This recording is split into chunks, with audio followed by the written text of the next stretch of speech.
Welcome to Invisible Tears. I'm Jane, host of Invisible Tears, and I'm here with Amanda and Drew. Hey, guys. Hey, how's it going? Doing Hello. good. Good. Doing good. What'd you think of the end of the race this weekend? I don't want to talk about it. Oh, no. Oh, you know, I don't know how many Hamlin fans we have out there for NASCAR fans.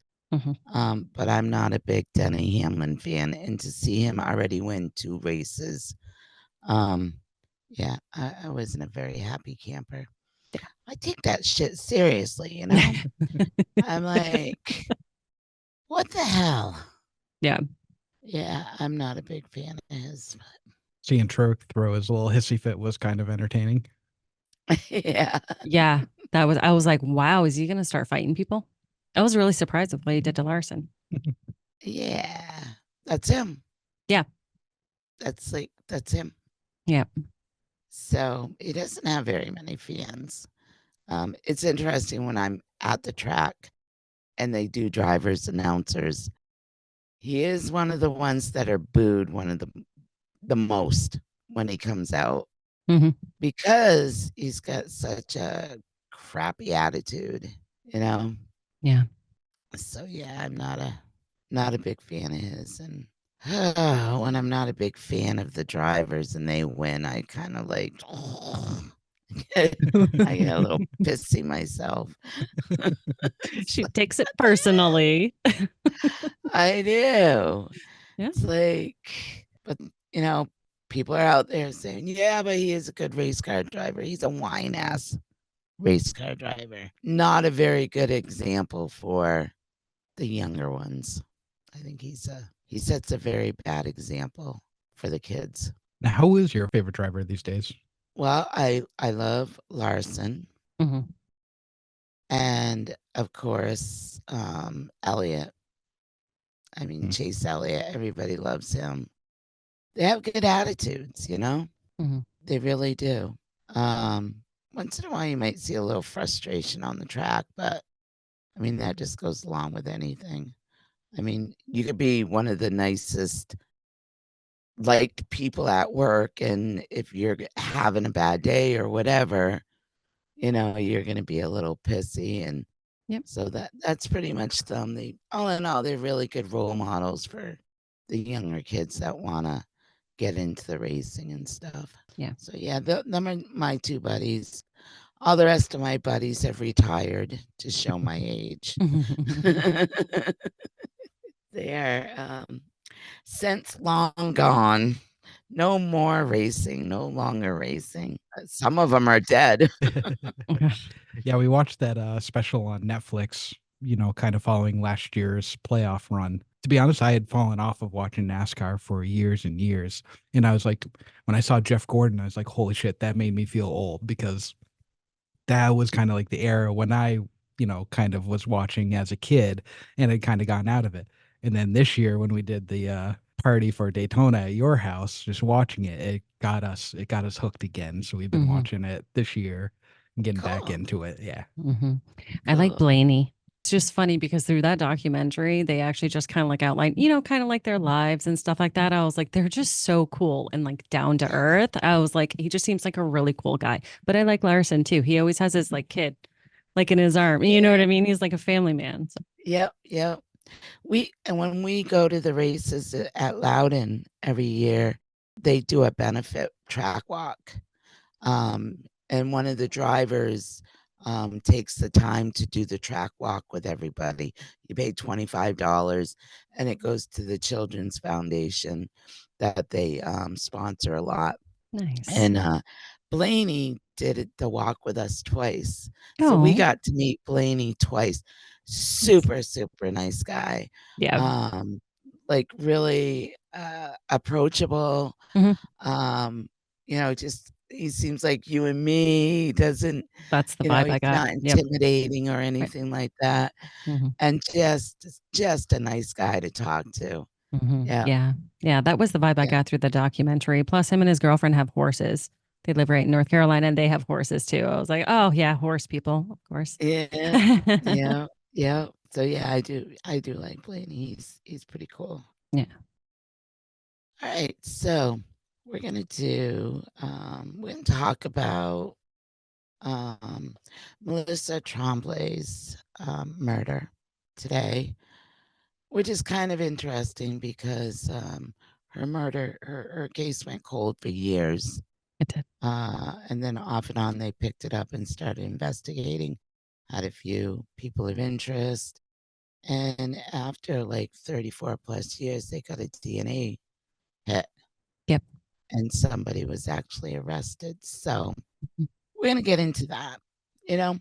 Who was Melissa Missy Tremblay?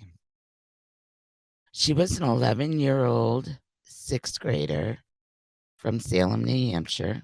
She attended the Lancaster School. A friend from her school said she was pretty. She loved feathering her hair back, which is funny. I did too in the 80s. Oh, yeah. She was also known to dress funky and cool. Mhm. 11 years old, funky and cool. Jeez. She was featured in a WMUR news story, Channel 9 News out of New Hampshire before her death.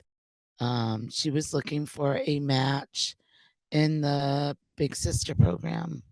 She told News 9 she wanted to be a secretary when she grew up. She told News 9, quote unquote, I love to type a lot, and when I write, that's pretty good.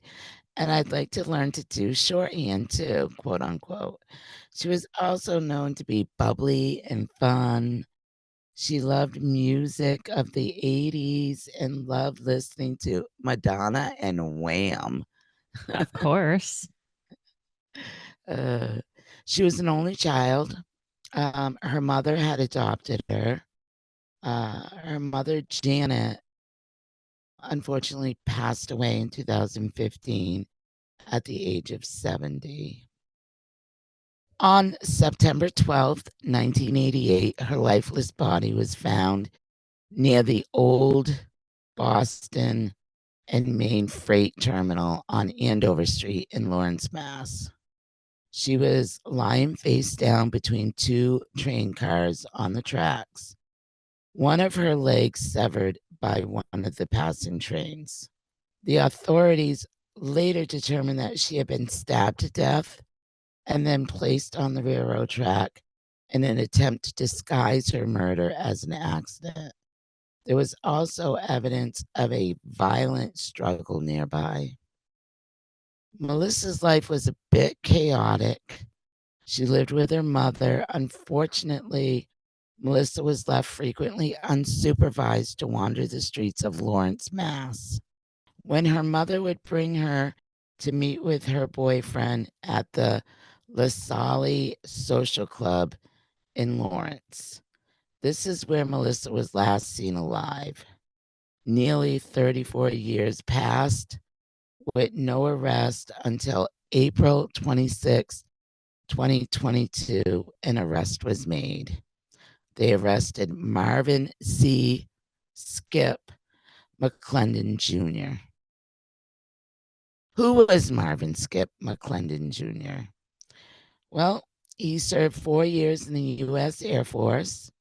In 1965, he graduated from Tewksbury High School in Tewksbury, Middlesex County, Massachusetts. On December 24th, 1985, he married Doreen McClendon in Pelham, New Hampshire. While working as a carpenter, he was affiliated with a church in Lawrence, Mass, and living in Chelmsford, Mass. He allegedly killed Missy Tremblay, 11, of Salem, New Hampshire, who was found dead at the Boston Marine Railroad yard in Lawrence.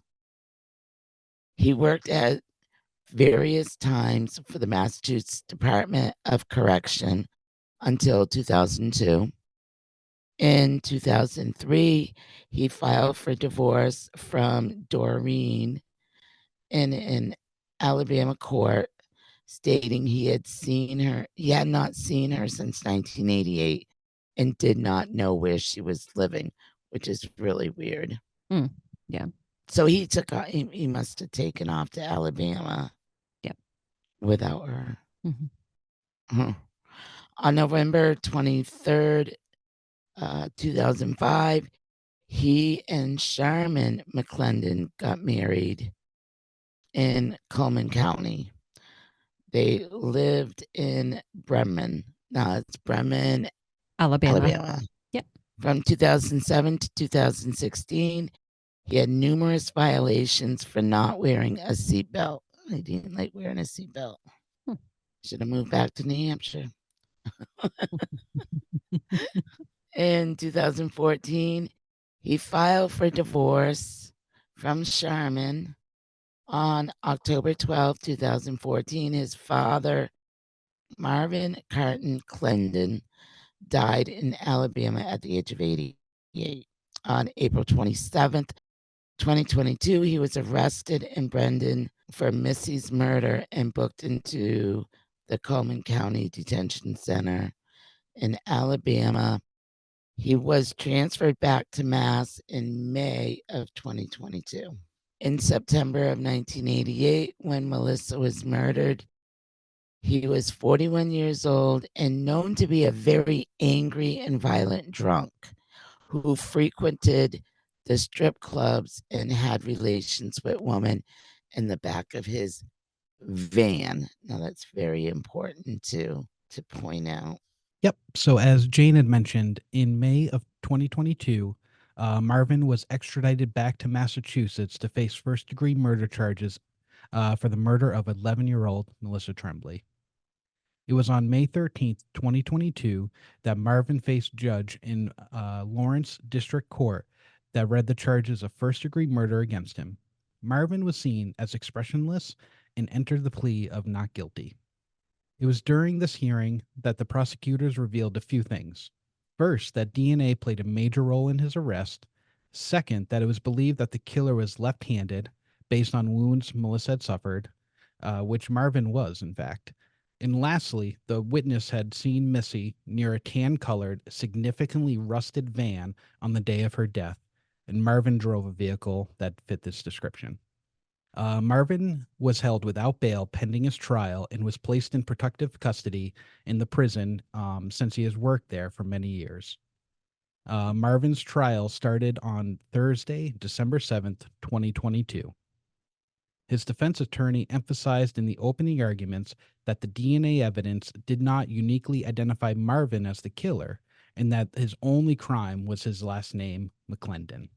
The prosecutor spent 7 days calling witnesses and experts to testify, trying to solidify their case and put a timeline to Melissa's disappearance and the foul play that occurred. What was outlined as a timeline was the following. On September 11th, Melissa and her mother, Janet, drove from their home in Salem, New Hampshire to Lasalle Social Club in Lawrence, Mass. To meet with Janet's boyfriend, Ronald. This was a fairly common occurrence, as it was common for Janet to bring her daughter with her. Once they arrived, Melissa was given free rein to wander around Lawrence. A resident in the area, Lisa, recalled that afternoon seeing Melissa, that she had stopped by to look to see if she could play with her 4 children. She had become friends with them throughout the years, but that afternoon, Lisa sent her away because her children were grounded. After that, the bartender at Lasalle Social Club made Melissa some popcorn, and she told him that she would be right back, but she never returned. A railroad employee said that he remembered Melissa hanging around the rail yards that afternoon around 3 p.m. He told her to leave the area because it was dangerous there. Around 4 p.m., her mother started getting worried because she hadn't returned. So she, along with patrons and staff of the club, started to look for her. At 5:30 p.m., a couple saw Melissa speaking to a man in a tan, rusty van at a nearby intersection. They recalled the man looked unkempt, big, dark in complexion, dark hair, and seemed to be in his mid-30s. By 9 p.m., when they couldn't find Melissa, her mother called the police and filed a missing persons report. At 8 a.m. the next morning, Melissa's mom, Janet, teamed up with some friends to go look for her. By 5 p.m., Melissa was found at the rail yard, murdered, and they had no answers. And so back to the trial. The prosecution first called numerous witnesses. The retired detective that responded to finding Melissa, or was part of the finding team, the B&M Railroad worker who actually called in finding the body, Lisa, the mother of Melissa's 4 young friends, and Donald, who was a bartender at the Lasalle Social Club. When during the examination, Donald actually recounted that he would see Melissa often in the bar by herself eating snacks, sometimes for up to 5 or 6 hours at a time. When Donald was actually asked by the defense lawyer if he had ever remembered encountering anyone named Marvin, Skip, or anyone with the last name of McClendon, he said that he didn't. On day 3 of the trial, too, someone called Daniel Hatch was called as a witness. He was 13 back in 1988 when Melissa went missing, lived around the area. He recounted that he remembered seeing a girl sitting on the steps outside the Lasalle Social Club that evening, and he recognized a man that was sitting next to her as someone that his family had warned him about to stay away from. This man was called Mike Therian. He then saw them 10 minutes later walking together away from the club where they joined another man. Now, the timing of this testimony didn't really make sense because according to Daniel, it was about 7:30 at night when he had seen her. So when by 4 p.m., Melissa's mom, Janet, along with the rest of the staff in the club, had already started looking for Melissa. So the whole testimony kind of put the whole timeline in question throughout the trial. Daniel also didn't come forward with this story until 2013 when he had actually been arrested and then finally decided to share this story with the police. On day 4 of the trial, a supervisor from the Mass State Crime Lab took the stand and explained the DNA testing that was done on Melissa's fingernail clippings. The DNA collected was a match to all the members of the McClendon family, including Marvin, all the male members. The forensic genealogy company that helped develop the profile was a company called Identifiers. Days 5 through 7 of the trial, the prosecution called Marvin's ex-wife to verify that he was left-handed and proceeded to call several other male family members of Marvin's to essentially prove none of them were present in Massachusetts in 1988. After the prosecution rested, the defense called their own experts, including a forensic pathologist named Jennifer Lipman. She reviewed the autopsy photos and said she could not determine if Melissa was attacked from the front or the back and had no opinion about the dominant hand of the attacker. They also summoned an expert on genetics, a Dr. Frederick Bieber, who said that, and this is a quote, "Everyone sitting in this courtroom has 800 to 2,000 living relatives," end quote. He was simply implying that the DNA under Melissa's fingernails could match hundreds of people. Marvin did not testify in his own defense. After this, the jury deliberated, and on Wednesday, December 27th, the verdict was delivered back to the judge that they were deadlocked and they could not unanimously agree on a verdict. So the judge declared a mistrial and dismissed the jury. Essex County does plan on pursuing a second trial against Marvin for the murder of Melissa, but as of this date, it hasn't been scheduled. Marvin remains in jail awaiting his retrial, proclaiming his innocence with failing health. Melissa's family and friends believe Marvin is responsible for Melissa's death. They were disappointed with the mistrial, but know in their hearts that the right man was on trial for her murder. Now, I also read somewhere that he was a person of interest back around 2002, somewhere around there between 2002 and 2014, when a new detective came in from the cold case unit and started looking at a lot of stuff. He was immediately a person of interest. So it's not like it's been since. It wasn't like they jumped on him when the DNA came in.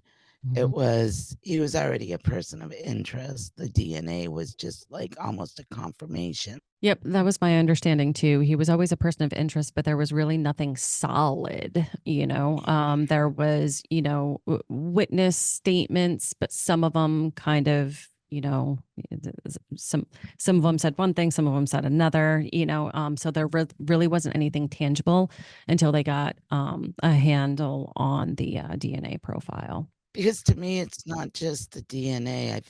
I believe there's a couple of other pieces that fit him into that puzzle of being guilty.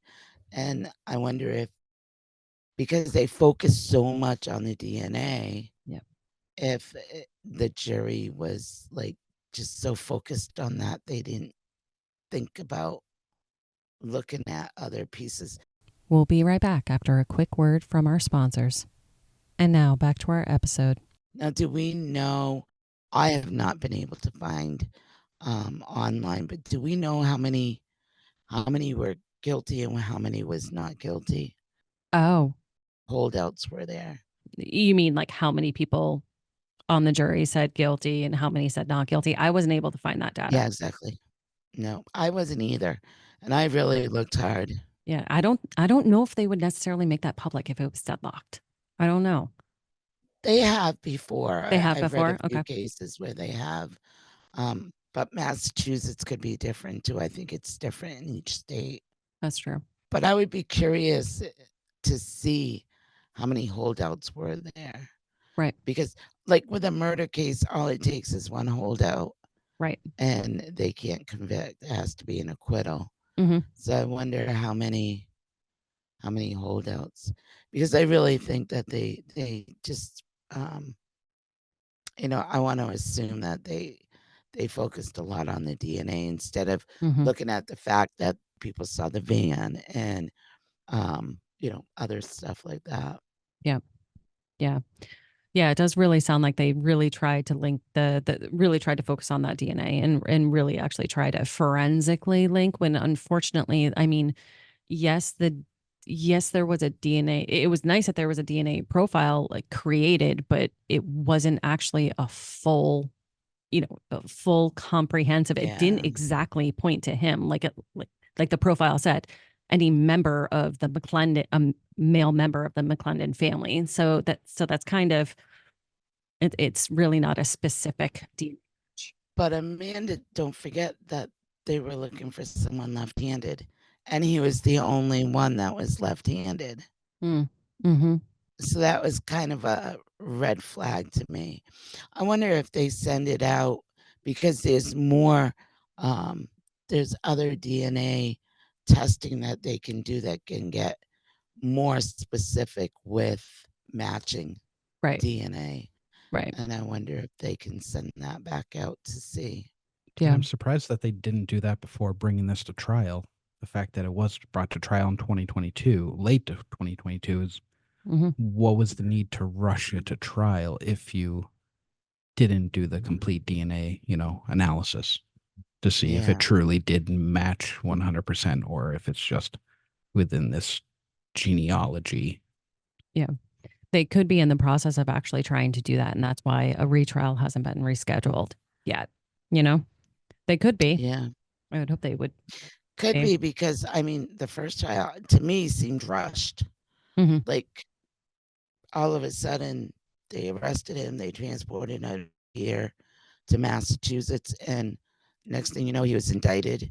Like that took no time whatsoever to indict him.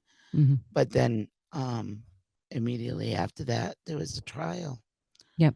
Seemed kind of rushed to me. Yeah. Yeah. I mean, it was essentially the trial itself, 9 days, I think. Yeah. Was 9 days of calling witnesses and, witnesses presenting evidence and then cross-examining. So, yeah. Yeah.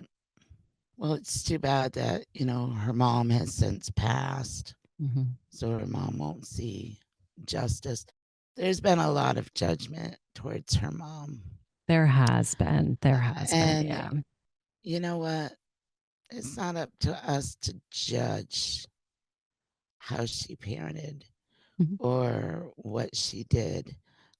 I'm sure she's had a lot of years to live with a lot of that guilt. And I don't think, any of us have a right to judge. It's not like she knew that that was going to happen. Right. But unfortunately, mom has passed and never seen justice, which is too bad. But I guess some friends started social media pages for Missy, and kind of made it look like family had kind of forgotten about her. And there's been an uncle and an aunt and a few cousins, especially when the arrest was made, have definitely come forward and said, "Hey, yeah, we're here, and we've thought about her a lot, and have always hoped for some kind of justice for her." And so, yeah, she did have family that loved her, still loves her, miss her. Her life was cut so short, 11 years old. I look at when I was doing research and looking at her pictures and looking at the video from WMUR, actually has a video of her being interviewed just before she was murdered. I look at Cheyenne, my granddaughter, 10 years old, and I think, oh my gosh, so young, and so bubbly. little, bubbly, and wouldn't hurt a fly, and right, funky and cool in her own sense. yeah, funky and cool. I love that description of her. Yeah. But I mean, after all these years, it's nice to see that her case did have eyes on it. Yes. And they had been investigating it off and on, and she was never forgotten, which was, when cases get old, that's the first thing that you worry about. If the public forgets about you, do the authorities forget about you? And obviously, she's never been forgotten. Right. And she deserves some kind of justice. Hopefully, she'll find it. But I mean, of what I've read and what they have for evidence, and I hope they rerun that DNA. Yeah. But I see him guilty. Listening to what they found out about him and some of the things that fit, I would think he's guilty. It was interesting. There was even a quote from him when he was arrested down in Alabama before he was extradited up here. There was a direct quote from Marvin himself, and he said, "Well, at least I got 20 years of my pension." Like it was just such like a matter of fact, like, well, at least I've been free for this many years and could get this much of my pension. Like it was an odd quote. And I know that Melissa's family has clung on to that too and been like, that was certainly an admission kind of, in our eyes. So, yeah. But with a retrial, that they haven't, scheduled the retrial yet. But so with a retrial, there is the ability to bring in more information and more evidence. So if anybody has anything else, now is certainly the time to come forward and speak with police too. Absolutely. What do you think, Drew? What do you guys make of that? The witness testimony that kind of that could possibly change the time frame of her disappearance. Do you think it was somebody who maybe got the days mixed up, maybe didn't actually see her, saw something else? And as you've been able to state, he came forward with this in 2013, so that was 25 years later. How much detail changes in your mind over 25 years? Right. Yeah. It's you don't, with somebody coming forward with some sort of information like that, you don't want to necessarily discount it, but at the same time, so this individual, he was 13 at the time, and he even self-admitted was like on his way home to get a screwdriver to like break into cars. Like he was like, like committing crimes like around. And when apparently the next day, when it was all over the news that she was actually murdered, that she had been missing and she was actually murdered, he actually confided in his brother, and his brother told him, like, it's not your business. Like, don't tell, like, you, like, stay out of it. Like, it's not your business. So I'm not sure if maybe it was like a confession of like it's true and like it's a confession of like, oh, okay, well, I'm already, arrested for this and da da da. And this has been weighing on my conscience and this is what I saw. Or if it was possibly him trying to, give some sort of information to lesser his charge for what he was being charged with. Like it's really it could really go either way. Yeah, that's what I think. I feel the same way. It could go either way. Mm-hmm. Obviously he was in the area, and obviously this, stuck with him all these years. Mm-hmm. Did he say, "Oh, wait a minute, I can, I'll bring this up Mm-hmm. to try to get a plea deal or whatever, Right. lessen my sentence," or did he say, "I'm not going to listen to my brother anymore, and I'm going to come forward with this information"? Yeah. Yeah. Yeah, I feel the same way. It could go either way. Yeah. Unfortunately, I think that's probably one of the pieces that sort of like distorts the possibility of the timeline not being the timeline that was put out there that could have raised question, right? Yeah. So, but I mean, in thinking about it, if his account was correct, then almost the entire timeline of when everybody apparently started searching for Melissa was way skewed, right? It wasn't 4 o'clock in the afternoon. It wouldn't have been until 7:30, 8 o'clock, that sort of thing. So, Yeah. I don't know. What do you think, Drew? You asked. What do you think? No, it's bad to say, but do we know for a fact that the mother and the patrons of the bar started looking for her at 4 o'clock? Not sure. Yeah. Yeah. I mean, if that witness observation was true, then by translation, you would say that they didn't then. But don't know. So when the couple saw Melissa speaking to the man in a tan, rusty van at about 5:30 at an intersection, what was the details behind that? That actually was the only details that I had. Yeah. It was literally just a couple saying that they had recognized her and they had actually witnessed that. There really wasn't any other details. The intersection that occurred in was right near the Lasalle Social Club. Yeah. All I could find was people described it as a white van. Oh, okay. Some said tan, some said white, but had said that the van had been seen in the area. I didn't read any specific time or where it was going or where it was coming from, or all I read was the van was seen in the area that day. Yeah, I was just wondering if it was one of those like, okay, we actually didn't really start searching until 6:30, but let's tell authorities and tell people we actually start at 4:30 because it doesn't make us look as bad for even more unaccounted for hours of where Melissa was that afternoon. If that recollection by Daniel Hatch is true, because it is one of those where, like you said, there was something that was happening in his life that day that made it memorable.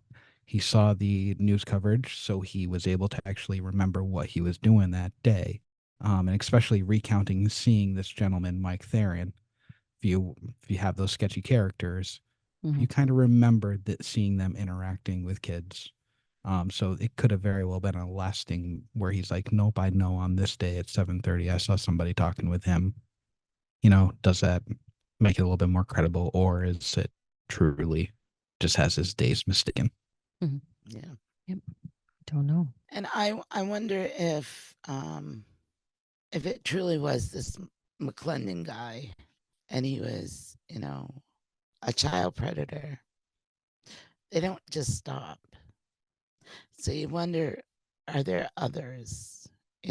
When did he move to Alabama? I mean, obviously, why did he not?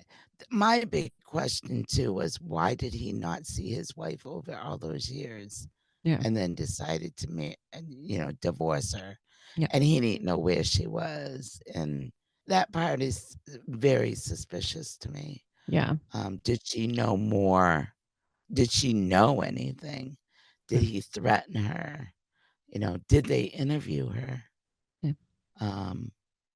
Because I think she would have been a very important part of this case. So do we have another male who lived in Massachusetts whose wife just took up and left in 1988? Now, what's Nicolao's story again? Oh God. Dude, that's exactly where you were going. When did his first wife disappear? Yeah, his first wife disappeared in November of 1988. The hell was happening in Massachusetts in 1988? I know, huh? I know. But you kind of wonder, you know, are there other victims? Yeah. Have they started, you know, investigating down in Alabama when he first got down in Alabama? You know, were there other victims? Yeah. You would hope that someone would. Yeah, was there anything possibly tied to him beforehand? Because what was he, 41 at the time of Melissa's attack? Yeah, 41. Yep, he was 41, part-time or carpenter, correctional officer, off and on. I tried to find some information on that too, and there wasn't a whole lot. Like, I couldn't find out, you know, exactly where he was a correctional officer, for how long, why was it off and on, if he had ever had any, you know, write-ups for misconduct with any of the inmates, because he was known to be very angry drunk. So I wonder, you know, if you get more into that, why was it off and on? Yeah. And you know, what years, but there's not a whole lot there. I couldn't find any detail on that either. I was going to say a McClendon being angry and drunk. It's not very surprising. Because honestly, I really wanted to find a picture of him when he was 40, 41. That would have been right around the time that he was a correctional officer, which would have been right around the time of my attack. Even though my attacker didn't drive a van, you know, maybe he had access to another vehicle. I don't know. But I was really trying to find, you know, if he was a correctional officer back in the 80s, you would have thought they would have had some kind of picture on file and stuff, because he was an official, you know, a law enforcement official. But unfortunately, there's no picture out there of him when he was in his 40s. Yeah. Interesting, because you kind of look at, you know, that picture of him and look at the picture of my attacker, the picture we did. Yep. Yeah. If anybody's got a picture out there of him when he was in his 40s, send it to us. Yeah. I'd love to see it. So unfortunately, he was acquitted. Hopefully, when they do the next trial, they'll find him guilty and he will die right where he deserves to die. Yep. In prison. And not there working. He'd be on the other side of the bars. Yep. Yeah. Yeah. It's also interesting to note too that because of his past employment there, he does have to be in, but not just because of his past employment with being a corrections officer. There he has to be in protective custody, but also with what he's charged with, you know, charged with killing an 11-year-old girl. So with both of those, they've kept him in protective custody. And his health is frail. Because he's what, 74? How old is he now? He was 41 in 1988. 77, 76? Yeah, I was going to say 77. And I think I remember seeing one of the articles. I believe it actually said 76 when he was extradited up here. He was right around that age. So he's right between 76, 77, I would think. No. Well, they find guilty before he decides to kick in the bucket. Because did you know if you die in jail, that case is dropped and they are never found guilty? Yeah. That's crazy. Yeah. Because he can defend himself. Yeah, well, Missy couldn't defend herself either. She was only 11. Yeah. So I don't feel bad for him at all. I hope he stays right where he is. Yes, I am very bitter with this one. She was freaking 11. Yeah. God, that bothers me. Yeah. So if you have any further information on this case, we will put up a 1-800 number for the Massachusetts State Police. We'll put that up there. Until next time, don't forget, subscribe, share, check out all our social media, and have a good day. Thank you all so much for listening to this episode of Invisible Tears. Make sure you subscribe to our podcast to hear all future episodes. Click into our link tree too in the episode description to find and follow us on all our social medias. And it also links to our website, invisible-tears.com, where you can keep current on any events that may be coming up, read more about Jane and the team, and read more about all the Connecticut River Valley unsolved cases. Evil may exist in this world, but we will not let it win. See you next episode.